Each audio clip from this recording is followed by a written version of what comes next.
ایران نے شہید رہبر اعلیٰ کی تدفین کے موقع پر مختلف شہروں میں دھماکوں کی خبروں کو غلط قرار دے دیا۔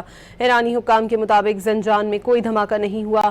بوشہر، کونارک اور بندر عباس میں فضائی دفاعی نظام فعال ہونے سے دھماکوں کی آوازیں سنائی دیں۔ الجزیرہ کے مطابق امریکی حکام نے آج کسی بھی ایرانی شہر پر حملے کی خبریں مسترد کر دی ہیں۔ بدھ اور جمعرات کو امریکی حملوں میں 14 ایرانی شہید ہوئے تھے۔ بندر عباس میں پاسداران انقلاب بحریہ کے 3 اہلکاروں کی نماز جنازہ ادا کر دی گئی۔ ایران نے شہید رہبر اعلیٰ کی تدفین کے موقع پر مختلف شہروں میں دھماکوں کی خبروں کو غلط قرار دے دیا۔ ایرانی حکام کے مطابق زنجان میں کوئی دھماکہ نہیں ہوا۔ بوشہر، کونارک اور بندر عباس میں فضائی دفاعی نظام فعال ہونے سے دھماکوں کی آوازیں سنائی دیں۔ الجزیرہ کے مطابق امریکی حکام نے آج کسی بھی ایرانی شہر پر حملے کی خبریں مسترد کر دی ہیں۔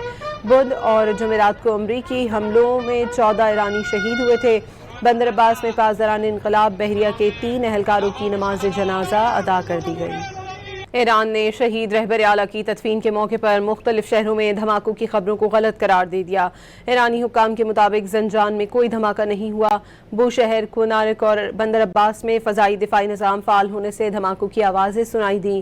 الجزیرہ کے مطابق امریکی حکام نے آج کسی بھی ایرانی شہر پر حملے کی خبریں مسترد کر دی ہیں۔ بدھ اور جمعرات کو امریکی حملوں میں 14 ایرانی شہید ہوئے تھے۔